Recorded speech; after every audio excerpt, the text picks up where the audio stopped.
या किसी पूजा विधान करना है तो मन में एक किसी तरह का भय उत्पन्न होता है और पारिवारिक भय भी रहता है। तो इस किस तरह से मन के भय को हमें अपने मन को संभालना चाहिए? देखो, धार्मिक कार्यों में विघ्न आना स्वाभाविक है, पर भयभीत होना अच्छी बात नहीं। जब हम अच्छा कार्य करते हैं तो निराकुल होने के लिए करते हैं, और अच्छा कार्य करके हम आकुलता करें, ये बात ठीक नहीं। इस भय का आप निवारण कीजिए। सबसे पहले भय के कारणों में जाइए। आपके अंदर जो भय होता है वो क्यों होता है, पहले आप इसको देखिए। आपका भय दो कारणों से हो सकता है। एक भय कि मैं ऐसा कर रहा हूँ, इससे कोई विघ्न तो नहीं आएगा। अगर ये विघ्न बाधा का भय है तो इसको दिमाग से निकाल दीजिए कि जब हम अच्छा कार्य कर रहे हैं तो उसमें विघ्न कैसे होगा। जिस कार्य को हम अच्छे तरीके से करते हैं उसका परिणाम भी अच्छा ही आएगा। इस अंदर के विश्वास को जगाओ। दूसरा भय, कई बार आपने जो भी चर्चा में कहा, पारिवारिक भय। पारिवारिक भय प्रायः दान धर्म के क्षेत्र में ज़्यादा होता है, या व्रत उपवास के बारे में ज़्यादा होता है कि परिवार के लोग रोक टोक न कर दें, उनको पता न लग जाए, वो नाराज न हो जाए। तो बेहतर ये है कि परिवार में अपने अनुकूल वातावरण बनाएं, और वातावरण को अनुकूल बना करके परिवार के लोगों का भय हटा दें। और यदि ऐसा नहीं होता, एक बहन जी आपकी तरह थी, वो दानशील प्रवृत्ति की थी, उनके परिवार के लोग उनकी दानशीलता को पसंद नहीं करते थे, तो शुरुआत में वो छुपा के दान देती थी। एक दिन जब मुझसे बात हुई, बोले छुपा के क्यों देती हो, तुम उनसे जो दान देती हो कहीं और से पैसा लेके देती हो? बोले नहीं, मुझे जो खर्चे में मिलता है मैं उसमें से बचा के देती हूँ। हम बोले बचता कैसे? उसने कहा हमारा कोई खर्चा नहीं है, हमारी कोई शौक़ नहीं, ना मैं पिक्चर जाती, ना मैं होटल जाती, ना मैं फालतू शॉपिंग करती, मेरे पास बचता है, मैं देती हूँ। तो मैंने कहा अपने परिवार के लोगों से बोल दो, जिस दिन तुमको टोके कि आप हमें जितना देते हैं हम उसके भीतर से खर्चा करते हैं, आपको टोकने का अधिकार नहीं है। हम आपसे एक्स्ट्रा मांगे तो आप टोक सकते हैं। हमारा कोई शौक़ नहीं, हम घूमने नहीं जाते, हमको कहीं और किसी प्रकार का शौक़ नहीं है, तो हम एक अच्छे कार्य में लगाते हैं तो आपको तो अनुमोदन ही करना चाहिए। उसने अपनी बात को जब दृढ़ता और विनम्रता के साथ परिवार के लोगों को बोला तो परिवार के लोग उससे सहमत हो गए, और आगे चल करके तो स्थिति ये आ गई कि अब परिवार के लोग भी उनसे कहते हैं कहीं कोई अच्छा कार्य हो तो हम लोगों की तरफ से भी थोड़ा बहुत बोल देना, तो अपने अंदर की सारी शंका का निवारण हो जाएगा यदि परिवार के लोगों को आप ठीक ढंग से टैकल कर लो। नमस्ते महाराज। महावीर जैन, प्रभास गिरी, उसके बाद तैयार रहेंगे अनंत जैन और आनंद कुमार जैन। नमस्ते महाराज जी, मेरा प्रश्न ये है कि मैंने सुना है सभी बलभद्र मोक्ष जाते हैं, लेकिन बलराम मोक्ष नहीं गए, ऐसा क्यों? किसने कहा कि सभी बलभद्र मोक्ष जाते हैं? बलभद्र या तो मोक्ष जाते हैं या स्वर्ग जाते हैं। चक्रवर्ती के भी मोक्ष जाने का नियम नहीं, बलभद्रों का भी नियम नहीं, प्रायः जाते हैं, पर वर्तमान में बलराम नहीं गए। आगे आ जाओ, अनंत जैन और आनंद कुमार जैन उसके बाद। नमस्ते महाराज। मेरा एक प्रश्न है महाराज कि गणधर और तीर्थंकर में क्या अंतर है? गणधर और तीर्थंकर में क्या अंतर है? तीर्थंकर धर्म तीर्थ के प्रवर्तक होते हैं, और द्वादशांग के रूप में जो मूल श्रुत है उसका उपदेश देते हैं अर्थ रूप में। गणधर उसे द्वादशांग के रूप में गूंथते हैं। तो तीर्थंकर धर्म तीर्थ के प्रवर्तक होते हैं और गणधर उसके प्रसारक। भगवान की वाणी को जन जन तक पहुंचाने का काम द्वादशांग के रूप में गूंथ कर गणधर कहते हैं। गणधर मुनि अवस्था में होते हैं, जबकि तीर्थंकर केवली अवस्था में होते हैं। तीर्थंकर केवली और गणधर श्रुत केवली। चलिए, आनंद कुमार जैन, प्रभास गिरी, नमस्ते। इसके बाद पंडित राहुल जी शास्त्री, मणदेवरा। नमस्ते महाराज जी। महाराज जी, जैन धर्म है या जाति? यदि धर्म है तो इसमें जाति में इसका प्रयोग क्यों? अभी 2 दिन पहले इसका उत्तर दिया है, कोई और प्रश्न पूछो। परसों ही उत्तर आया ना। हाँ, और कोई प्रश्न है तो पूछो। चलिए, तब तक दूसरे को तो सोचने दो। पंडित महाराज, श्री रुद्र कौन होते हैं और जैन इतिहास में इनका क्या वर्णन है? जैन इतिहास में 11 रुद्रों की चर्चा आती है। नारायण, प्रत्यनारायण, एकादश रुद्र, 11 रुद्र होते हैं। रुद्र के विषय में जैन शास्त्रों में इतना ही उल्लेख होता है कि ये पहले कठोर तपस्वी मुनि होते हैं, बाद में मार्ग से भटक जाते हैं। यद्यपि ये निकट भव्य जीव होते हैं, लेकिन उस भाव में मार्ग से भटककर कुमार्ग के प्रवर्तक बन जाते हैं, इसलिए रुद्र कहलाते हैं। जैन धर्म को में रुद्रों की गणना यद्यपि महापुरुषों के रूप में की गई है, इसलिए कि निकट भव्य होते हैं, पर ऐसा विधान आता है कि जितने भी रुद्र और नारद होते हैं वे नरक जाते हैं। तिलोय पन्नति के कथनानुसार इनकी उत्पत्ति हुंडाव सर्पनी काल में ही होती है। आगे पूज्य गुरुदेव, ऑनलाइन क्वेश्चन करताओं की बड़ी शिकायत आ रही है कि हमारा प्रश्न तो कभी आप पूछते ही नहीं हैं। पूज्य गुरुदेव, आपकी अनुमति से मैं आज ज़्यादा समय ऑनलाइन क्वेश्चन वाले को देना चाहता हूं। और पहला प्रश्न छुन छुन जैन छत्तीसगढ़ से पूछ रही हैं कि महाराज को महाराज कौन बनाता है? महाराज को महाराज कौन बनाता है? यही तो राज है। सुनो, सच्चे अर्थों में महाराज कौन होता है? जिसके ऊपर सबके राज्य का अंकुश खत्म हो जाता है, अथवा जिसका स्वयं के ऊपर अपना राज्य स्थापित हो जाता है, वो महाराज बन जाता है। तो मुनि महाराज उसी क्षण महाराज बन जाते हैं जब सब वाह्य विषयों को त्याग कर अपने आप पर, अपनी वृत्तियों और प्रवृत्तियों पर अपना अंकुश और नियंत्रण लाने में सक्षम हो जाते हैं। तो महाराज महाराज बनते हैं बशर्ते अपने आप पर अपना नियंत्रण। कमल कुमार जैन इंदौर से पूछ रहे हैं पूज्य गुरुवर कि कुछ लोग सोले के कपड़े प्लास्टिक के बैग में लेकर आते हैं, क्या उन कपड़ों में भगवान का अभिषेक, पूजन एवं आहार दान देना उचित है? देखिए, सोले के कपड़े में प्लास्टिक के बैग में कपड़े लाने में अनुचित क्या है?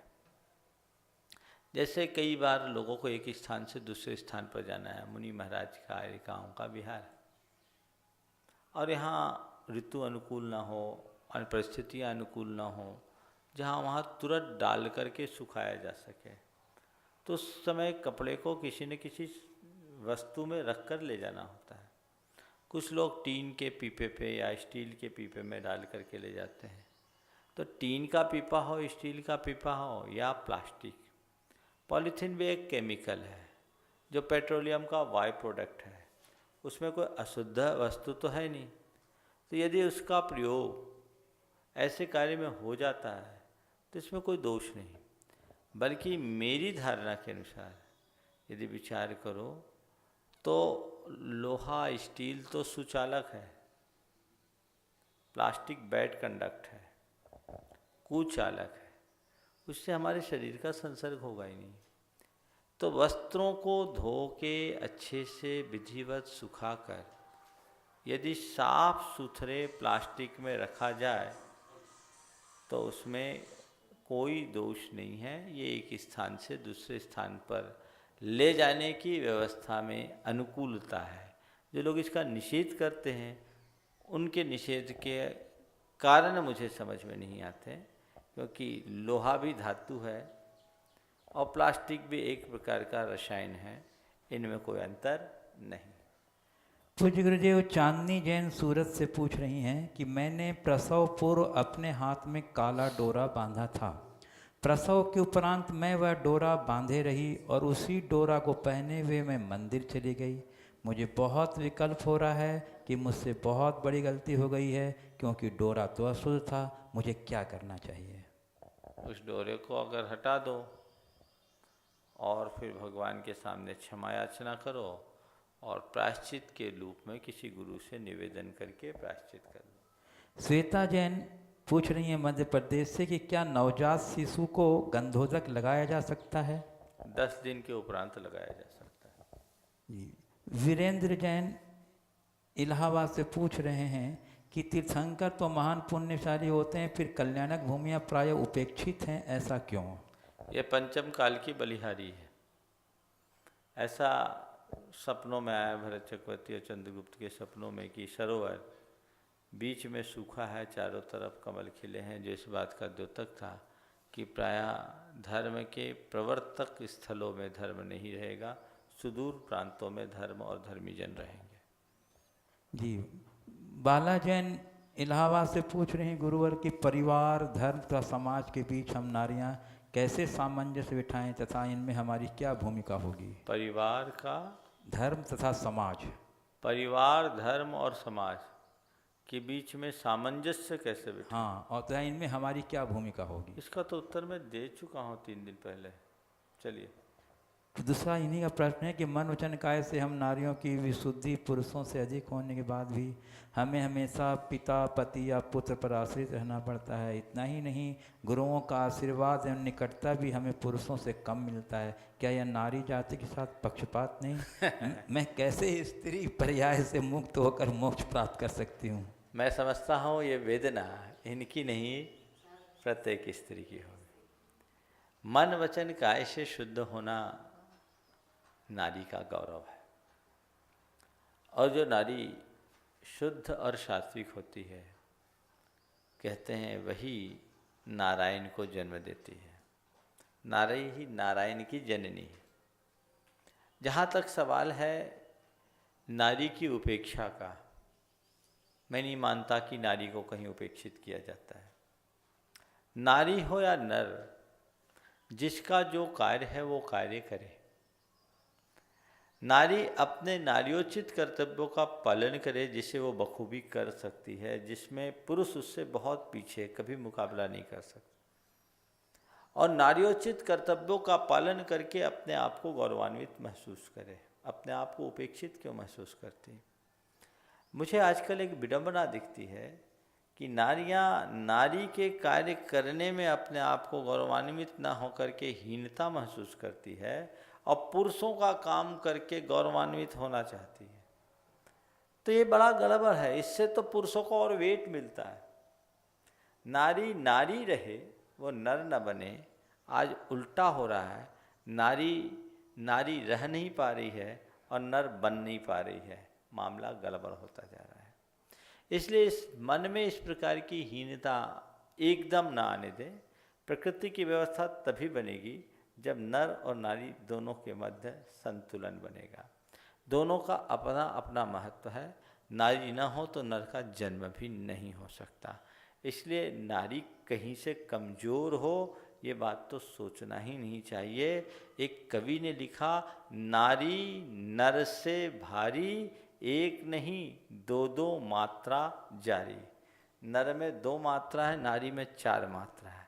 तो नारी नर से भारी तो होती है, वो अपने क्षेत्र में, लेकिन होड़ नहीं होना चाहिए। दूसरा उन्होंने क्या पूछा कि धार्मिक क्षेत्र में, और मुनि महाराजों के पास क्या था उनका पूछना? कि पुरुषों से क्या यह नारी जाति क्या यह मैं कैसे स्त्री पर्याय से मुक्त होकर? नहीं, साथ में पुरुषों की तुलना पूरा फिर मन वचन काय से हम नारियों की विशुद्धि पुरुषों से अधिक होने के बाद भी हमें हमेशा पिता, पति या पुत्र पर आश्रित रहना पड़ता है। इतना ही नहीं, गुरुओं का आशीर्वाद एवं निकटता भी हमें पुरुषों से कम मिलता है। देखिए, मन वचन का ऐसे शुद्धता तो नारी जाति के लिए गौरव का विषय है। और निश्चित धार्मिक भावना के क्षेत्र में नारियों ने आज पुरुषों को पीछे छोड़ दिया है। तीर्थंकरों के समोसरण में भी श्रावकों से तिगुनी संख्या श्राविकाओं की रही है। तो ये नारी जाति के लिए गौरव का विषय है।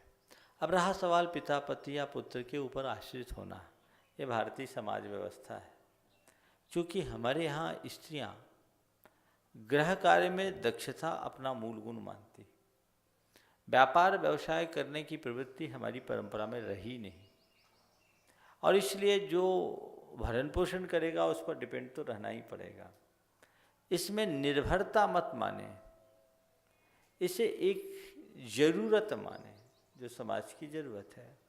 आज इस निर्भरता को खत्म करने की चाहत में बहुत सारी नारियां जो नौकरी पेशा और व्यापार धंधे में लग गई है, उनके जीवन में झांक कर देखो करीबी से। उनकी स्थिति ये हो गई कि वे अपने बच्चों को और अपने परिवार को पर्याप्त समय नहीं दे पा रही। उसका दुष्परिणाम ये निकल रहा है कि एक अच्छी पीढ़ी को जन्म देने का वो सौभाग्य नहीं पा रही। तो ये सोचिए कि घर की आंतरिक व्यवस्था को संभालना भी एक बहुत बड़ी जिम्मेदारी है। और पिता, पति और पुत्र पर निर्भरता कोई बुरी बात थोड़ी है, अपने परिवार के ही तो सदस्य हैं। मुनियों के सामने स्त्रियों को पीछे रखना की जहाँ तक सवाल है, एक मर्यादा है। आर्यिकाओं के आगे स्त्रियां आगे रहती है, पुरुषों के आगे पुरुष, मुनियों के आगे पुरुष रहते हैं, एक व्यवस्था है। लेकिन इसका तात्पर्य ये नहीं कि मुनियों के यहाँ आर्य स्त्रियों को प्रवेश ही नहीं होता। बिना उनके तो किसी का काम नहीं चलता। धर्म क्षेत्र में सबको मिलजुल कर के काम करना चाहिए। इसमें हीन भावना मन में कभी नहीं आना चाहिए। और स्त्री पर्याय से मुक्ति की भावना मत रखो, ये पर्याय दृष्टि है। संसार से मुक्ति की भावना रखो। ऐसा मत सोचना कि जो पुरुष है वो अनादि से पुरुष ही है और जो आज स्त्री है वो अनंत काल तक स्त्री ही रहेगी। प्रत्येक जीव अपने अतीत जन्मों में अनंत अनंत बार स्त्री पुरुष नपुंसक हुआ है। धर्म का आलम्बन लोगे तो स्त्री पर्याय क्या, संसार से ही मुक्ति मिल सकती है। पूज्य गुरुदेव विजय कुमार जी गंगवाल, जो गुवाहाटी जैन समाज के महामंत्री हैं, उन्होंने एक प्रश्न पूछा है कि गुरुदेव आपने एक बार आशिका लेने से मना किया था, परंतु आशिका क्यों नहीं लेना चाहिए ये मैं नहीं समझ सका हूँ। देखिए, आशिका लेने का मना नहीं किया मैंने, ठोने की आशिका लेने का मना किया। आप लोग ठोने में पुष्प अर्पित करते हो और पुष्प कोई 3, कोई 9, कोई 1 ऐसे चढ़ाते हैं और बाद में श्री जिनवर की आशिका उस ठोने में करते हैं। ठोने में हमने भगवान को स्थापित किया क्या? वहाँ तो पुष्पांजलि है। स्वस्तिको परि पुष्पांजलिम छिपेत, केवल इतना विधान है, स्वस्तिक बना करके पुष्पांजलि छिपो। तो वहाँ 3, 9 आदि की परंपरा कैसे आई हमें समझ में नहीं आता। केवल स्वस्तिक बनाना चाहिए, न फूल न ओम। और उसमें न विसर्जन करने के लिए न पानी डालने की ज़रूरत है, न उन्हें आड़ा करने की ज़रूरत है, न अग्नि में डालने की ज़रूरत है। विसर्जन पाठ करके अपने पूजा के संकल्प को पूर्ण कर लेना ही हमारा विसर्जन है। संकल्प पूर्वक, प्रतिज्ञा पूर्वक हमने पूजा की, उसके प्रतीक स्वरूप हमने उसमें पुष्पांजलि छेपा। ठोना एक मांगलिक द्रव्य है, उस मांगलिक द्रव्य को साक्षी बनाकर हमने भगवान के सामने ये पूजा प्रारंभ की। अब पूजा हो गई, अब आशिका लेना है तो उस ठोने की आशिका क्यों लो? भगवान की आशिका लो ना, जो साक्षात है। श्री जिनवर की आशिका, भगवान की तरफ हाथ देख करके श्री जिनवर की आशिका लीजिए, शीश चढ़ाए, भव भव के पातक मिटे, दुख दूर हो जाए। ठोने की आशिका का निषेध किया, भगवान की आशिका का नहीं।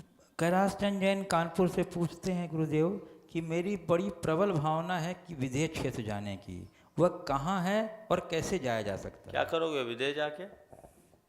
विदेश जाने की मत सोचो, विदेश बनने की सोचो। विदेश मनुष्य लोक में ही है और विदेश जाना है तो किसी देवता से आपको दोस्ती करनी होगी और कोई देवता आपसे मैत्री कर ले तो वहाँ ले जाए, लेकिन वहाँ जाओगे तो आपकी स्थिति कीड़े मकोड़ों जैसी होगी।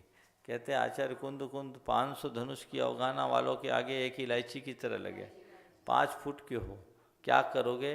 विदेश जाने से कोई लाभ नहीं, विदेश बनने की कोशिश करो। ऐसा वहम और भ्रम मत रखना कि विदेश क्षेत्र में जितने हैं सब सम्यक दृष्टि हैं। वहाँ सम्यक दृष्टियों की संख्या अल्प और मिथ्या दृष्टियों की संख्या अधिक है। अनंत बार हम विदेह में जन्म ले चुके, लेकिन आत्मज्ञान से शून्य होने के कारण इस संसार में भटकते रहे। वो विदेह का जन्म व्यर्थ है जिसमें हमें धर्म का ज्ञान न हो, और ये भरत क्षेत्र का पंचम काल में जन्म सार्थक है जिससे हमारे धर्म में ज्ञान हो, आत्मा का श्रद्धान हो और कल्याण के मार्ग में लगे। आज यहाँ मोक्ष मार्ग पकड़ोगे तो कल विदेह में जाने की बात तो बहुत छोटी है, विदेह बनने में देर नहीं लगेगी। पूज्य गुरुदेव अजीत छावड़ा गया से पूछ रहे हैं, क्या मुनि महाराज एवं आर्यिका माता जी को फ्रिज का ठंडा सामान आहार में दिया जा सकता है? देखिए, फ्रिज का ठंडा सामान का जहाँ तक सवाल है, मर्यादित वस्तु को अगर आप फ्रिज में रखते हैं तो उसकी मर्यादा का हनन नहीं होता। लेकिन फ्रिज से स्वास्थ्य को भी दुष्प्रभाव पड़ता है। ज़्यादा फ्रिज में रखी हुई चीज़ें नहीं रखनी चाहिए। पर कभी कभी किसी के स्वास्थ्य विशेष के लिए चिकित्सक यदि परामर्श देते हैं, जैसे खासकर जिनको अल्सर की शिकायत होती है, उनके लिए कहा जाता है कि सब चीज़ ठंडा करके दें। तो ये एक सेवा है, दोष इसमें कुछ नहीं है। पर हाँ, स्वाद की दृष्टि से फ्रिज में रखना और खाना सदोष है। स्वाद की दृष्टि से साधु कुछ भी नहीं खाता। साधु जो खाता है वो अपनी साधना की दृष्टि से लेता है, इसलिए इसमें कुछ सोचना उचित नहीं है। पारुल जैन दुर्ग छत्तीसगढ़ से पूछ रही हैं पूज्य गुरुदेव कि एक कंडा जलाने में 7 गांव जलाने का पाप लगता है, तो फिर केसलोच में कंडे की राख का उपयोग क्यों किया जाता है? देखिए, पहली बात तो ये है कि एक कंडा जलाने में 7 गांव का जलाने का पाप लगता है। इस उक्ति को थोड़ा देख के बोलना, मैंने कहीं पढ़ा नहीं। फिर भी कंडे में कीड़े बहुत होते हैं, इसलिए कंडा नहीं जलाना चाहिए। और केसलोच के लिए कंडे की राख का जो प्रयोग होता है, उसमें कंडे 2 तरह के होते हैं। एक कंडा वो होता है जो थाप करके बनाया जाता है, गोबर को थाप करके बनाया जाता है, उसमें बहुत कीड़े होते हैं। और दूसरा कंडा वो होता है जिसे बिनौला कंडा बोलते हैं। जानवर जंगल में गोबर करता है और वो पड़ा पड़ा वहीं सूख जाता है, उसमें किसी दूसरे जानवर का गोबर नहीं मिलता, और वहीं के वहीं सूख जाने में एक भी कीड़ा उसमें नहीं होता। उसको जलाने पे कोई दोष नहीं होता। जो मुनियों के केसलोच के लिए राख का प्रयोग होता है वो ऐसे ही कंडे से होता है, इसलिए इसको ध्यान रखें। तीसरी बात, ये प्रायः मुनि महाराज के राख के लिए कंडा जलाने का प्रयोग कम होता है। प्रायः जो विवेकी श्रावक होते हैं, बहुत सारे लोग जो बैलगाड़ी के पहिए में हाल चढ़ाते हैं, उसके लिए उसे तपाते हैं, वो कंडे की आग में ही तपाते हैं। तो वो तपा लिए, उसके बाद उसकी राख बची है। अब हमने तो राख लिया है, हमने कंडा नहीं जलाया। कंडा जलाने के बाद जो राख बचा, विवेकी श्रावक उसे ले आते हैं और वो साधुओं के काम में आ जाते हैं। इसलिए जो भी कंडे का प्रयोग करे, मैंने आँख से देखा, मेरे मन में भी संशय था कि हम लोग इसका उपयोग करते हैं, ये कंडा आता कहाँ से है। तो मुझे एक व्यक्ति ने बताया कि महाराज जी, ये जो बिनौला कंडा होता, बुंदेलखंड की बात है, वहाँ बिनौला बोलते हैं, जो बीन बीन करके कंडा रहता है, तो ये कंडा, इसमें एक भी राख नहीं, एक भी जीव नहीं होता। मतलब कैसे करते हो? तो उसने मुझे दिखाया भी कि महाराज जी देखिए, ये कंडा है, एकदम सूखा हुआ है, और एकदम भुरभुरा करके दिखाया, उसमें एक भी जीव नहीं था। इसलिए जब भी साधुओं के केसलोच के लिए राख तैयार करें, बिनौले कंडे का राख तैयार करें। बल्कि श्रावकों के लिए और अच्छा होगा कि ऐसी राख तैयार करके कभी साधु संघ में जाएं। महाराज श्री केसलोच के योग्य राख है, यदि आपको आवश्यकता है तो रख लें, तो ये आपकी वैयावृत्ति भी हो जाएगी। श्रीमती लीलाबाई भानुपुरा मध्य प्रदेश से पूछ रही हैं गुरुदेव कि देव शास्त्र गुरु को प्रारंभ से ही माना जाता है, फिर नमोकार महामंत्र में देव व गुरु को तो प्रणाम किया है, परंतु उसमें जिनवाणी को प्रणाम देखने को नहीं आता, ऐसा क्यों? देखिए, जिनवाणी भगवान की वाणी से निश्चित है। अगर अरहंत है तो अरहंत की वाणी तो अपने आप आई गई। यदि मेरी श्रद्धा अरहंत पर है तो उनकी वाणी पर श्रद्धा हो गई। कोई अपने पिता को मानता है तो पिता की बात न माने, ऐसी बात नहीं। पिता को मानने वाला पिता की बात भी मानता है। तो भगवान का जब हमने नामस्मरण किया तो भगवान की वाणी का स्मरण तो उसमें आ ही गया। अशोक रेखा सेठी जयपुर पार्श्वनाथ कॉलोनी से पूछ रहे हैं गुरुदेव कि एक व्यक्ति ने जीवन भर अपने मालिक की सेवा की और जब उसका वृद्धावस्था आ गया और अशक्त हो गया, तब मालिक ने उसे सेवा मुक्त करके घर जाने को कह दिया। क्या इसकी कृतज्ञता नहीं है? निश्चित कृतज्ञता है। जिस व्यक्ति ने सारा जीवन अपने मालिक के लिए ईमानदारी पूर्वक लगाया और मालिक के ने जिससे लाभ की भी कमाया, मालिक आगे बढ़ा, उसे चाहिए कि जीवन के अंतिम घड़ी में उसे संरक्षण दे। मेरे संपर्क में ऐसे लोग हैं जिनके यहाँ लोगों ने काम किया, बड़ी ईमानदारी से काम किया, 50-50 वर्ष तक लगातार जिन्होंने अपनी सेवाएं दी, और बाद में जब उनका शरीर न चले तो उनसे कहा कि आप घर पर रहिए, आपके घर हर महीने हम पेंशन भेजते रहेंगे, आप कोई टेंशन न लीजिए, क्योंकि आपने हमारे व्यापार में अपना बहुत बड़ा सहयोग दिया है, हम आपको जो कुछ कर रहे हैं वो आपके सहयोग के आगे अति तुच्छ है।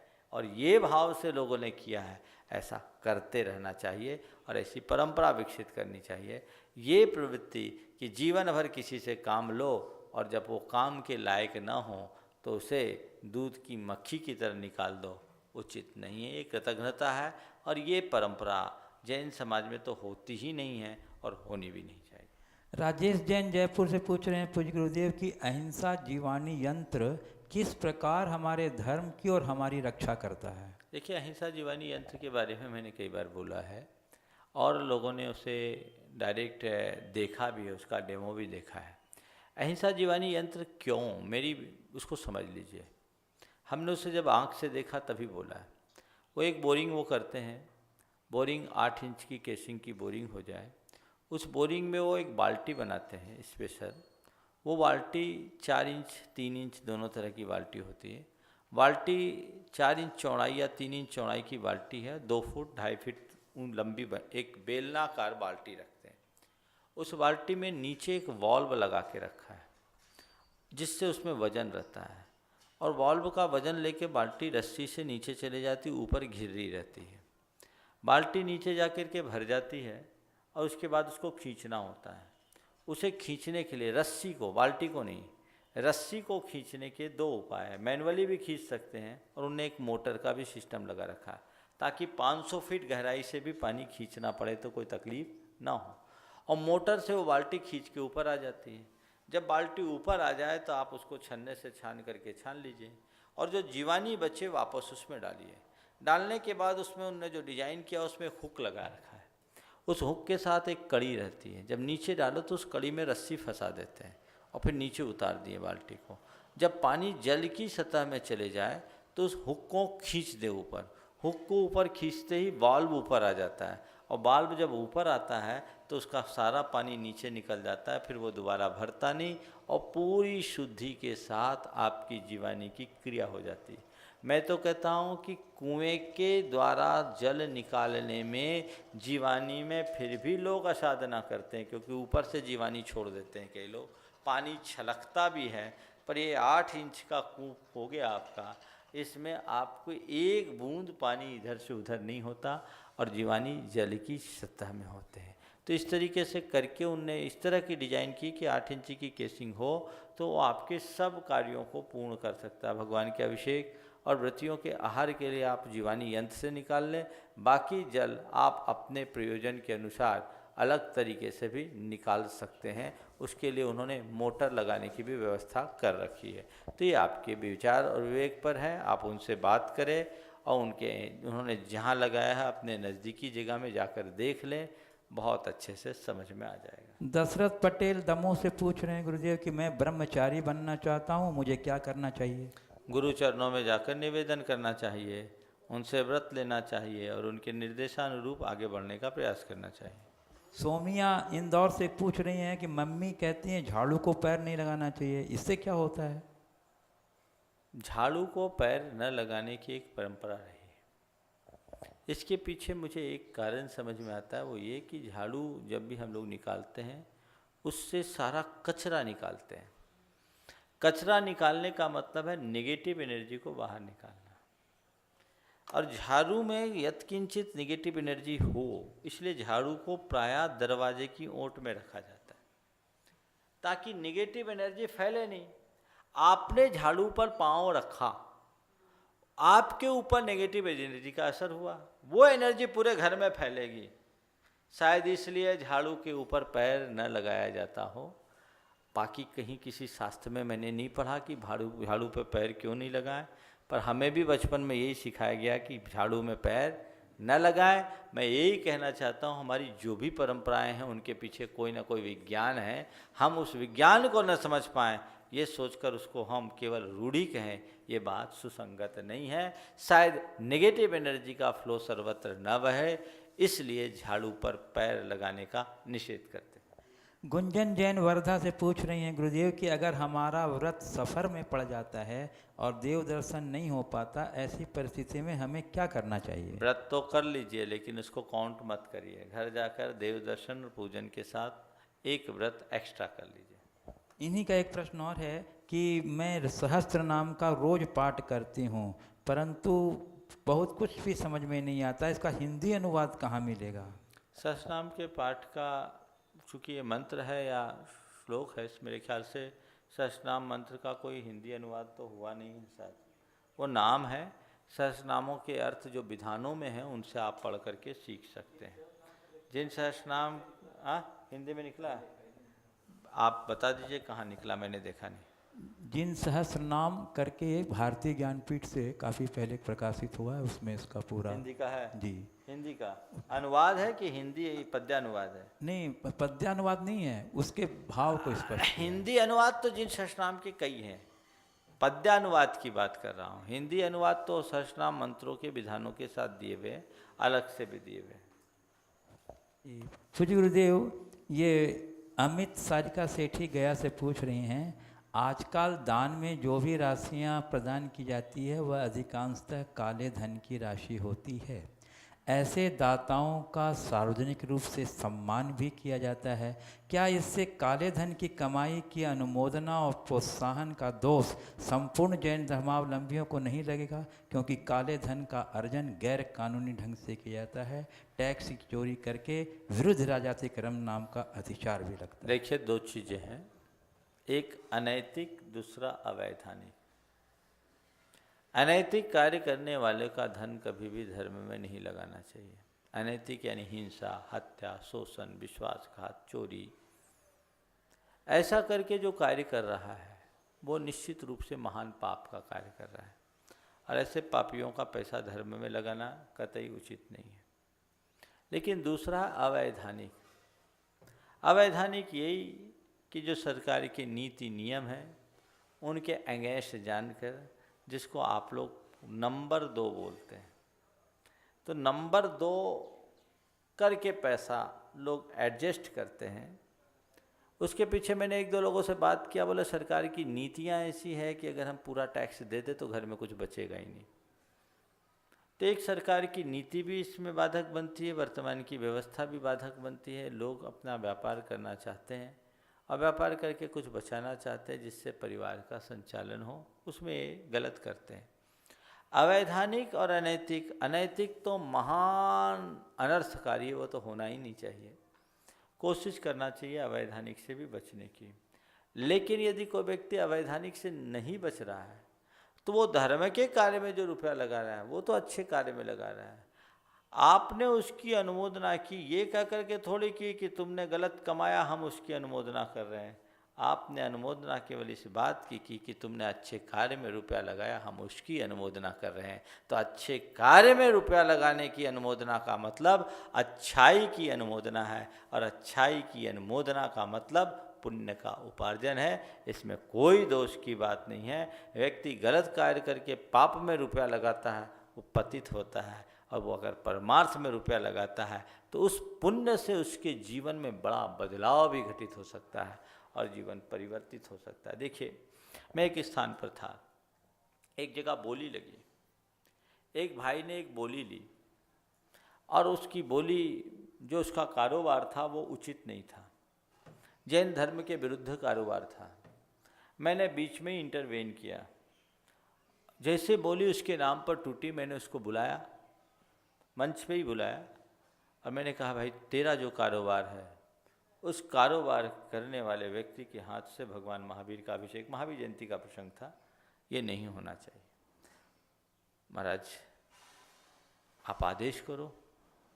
बोले तुम्हारा कारोबार गड़बड़ है। बोले महाराज मैं भी सोचता हूँ गड़बड़ है, बोली मैंने ली है और ये अभिषेक भी मैं करना चाहता हूँ, हमारे लिए रास्ता बताइए। बोले कारोबार बंद करना होगा। बोले आप समय देंगे? कितना समय चाहिए? उसने बोला 2 वर्ष का। मैंने कहा मैं तुम्हें 3 वर्ष का समय देता हूँ। आज घोषित करो कि 3 वर्ष की अवधि में हम ये कारोबार बंद कर देंगे। मैं उसके कारोबार का, व्यक्ति का, स्थान का नाम चला के नहीं बोल रहा हूँ क्योंकि लाइव में जाता है, उसके साथ बहुत झमेला हो जाएगा, लेकिन सब लोग समझ रहे होंगे जिस जगह की घटना ये घटी है। तो वो मैंने उसको 3 वर्ष की अवधि दी। उस व्यक्ति ने 3 वर्ष के पहले ही अपना कारोबार बदल दिया और आज बहुत आगे बढ़ गया है। यदि मैंने उसे एकदम सख्ती के साथ दूर कर दिया होता तो शायद वो धर्म से ही दूर हो गया होता। तो लगाना चाहिए। एक दो ऐसे भी अनुभव है कि एक व्यक्ति ने ऐसे कोई गलत कार्य किए, उसका चौका लगा, हमने आहार लेने से इनकार कर दिया, बात कुछ इस तरीके से प्रस्तुत हो गई जिससे उस व्यक्ति की प्रतिष्ठा को बहुत आघात पहुंचा और बात फैल गई कि तुम्हारे यहाँ महाराज इसलिए नहीं आ रहे। उसकी प्रतिष्ठा को आघात ऐसा पहुंचा कि वो व्यक्ति धर्म से ही दूर हो गया। तो मैं धर्म के क्षेत्र में आगे बढ़ने वाले तमाम लोगों से कहना चाहता हूँ कि व्यक्ति के जीवन की अच्छाई को प्रोत्साहित कीजिए।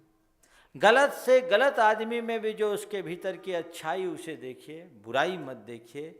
बुराइयां हर मनुष्य के भीतर बैठी भरी पड़ी है, उस बुराई को देखेंगे तो गड़बड़ हो जाएगा। आचार्य गुरुदेव से एक बार अमरकंटक में एक सज्जन ने कहा कि महाराज जी, लोग नंबर 2 का काम करते हैं और गलत गलत काम करने वाले लोग भी आ जाते हैं आप लोगों के पास और सबसे आगे स्थान पा जाते हैं। कम से कम आपके पास तो ऐसा नहीं होना चाहिए। गुरुदेव ने कहा, अच्छा ये बताओ, मरीज अस्पताल में नहीं जाएगा तो कहाँ जाएगा? मरीज अस्पताल में नहीं जाएगा तो कहाँ जाएगा? आचार्य ने कहा, मरीज अस्पताल में नहीं जाएगा तो कहाँ जाएगा? फिर वो पूछने वाले एक प्रोफेसर थे, उन्होंने कहा, प्रोफेसर? बोले हाँ प्रोफेसर। कॉपियाँ जांचते हैं? बोले जांचता हूँ।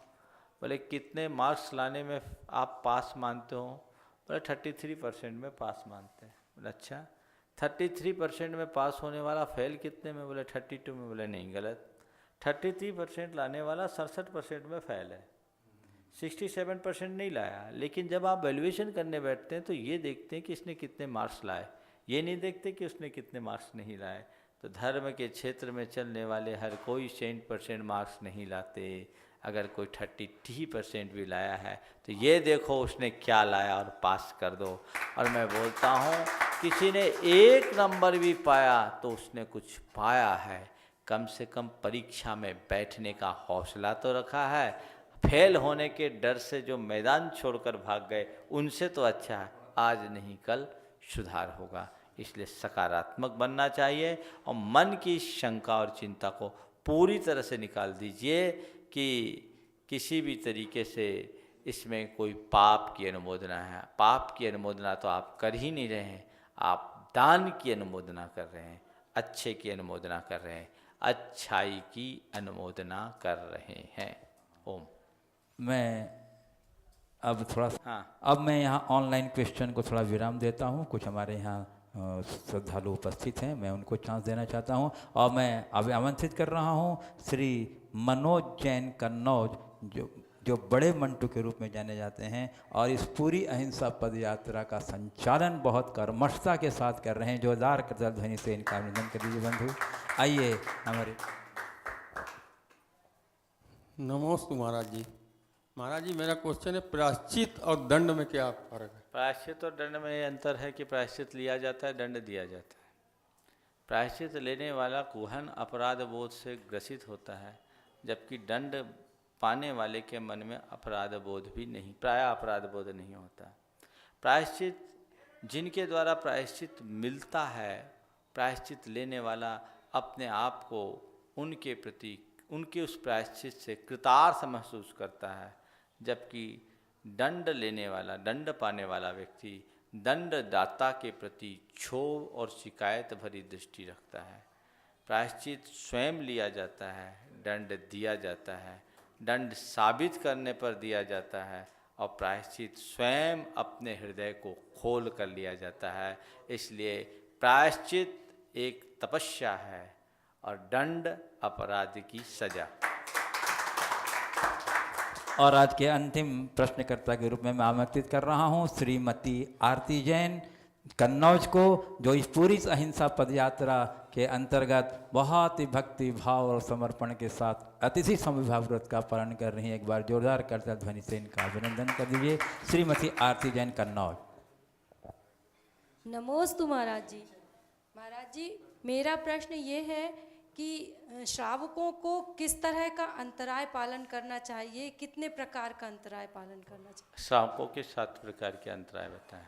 सबसे पहला दर्शन जन्य, 4 अंगुल से अधिक रक्त की धार, मल मूत्र का दर्शन, गीले चमड़े, गीली हड्डी आदि ग्लानिजनक वस्तु को देख ले, भोजन छोड़ देना चाहिए। श्रवण, अत्यंत करुण चीत्कार आर्त स्वर अगर सुनने में मिले, हाँ यही आर्त स्वर मिले तो कभी भोजन नहीं करना चाहिए। एकदम भयानक कोई एकदम रोता चीखता कलफता दिखे, भोजन छोड़ दो। तीसरा है घ्राण, मल मूत्र आदि की ग्लानिजनक गंध आने लगे, एकदम तीव्र दुर्गंध आने लगे तो भोजन छोड़ दें।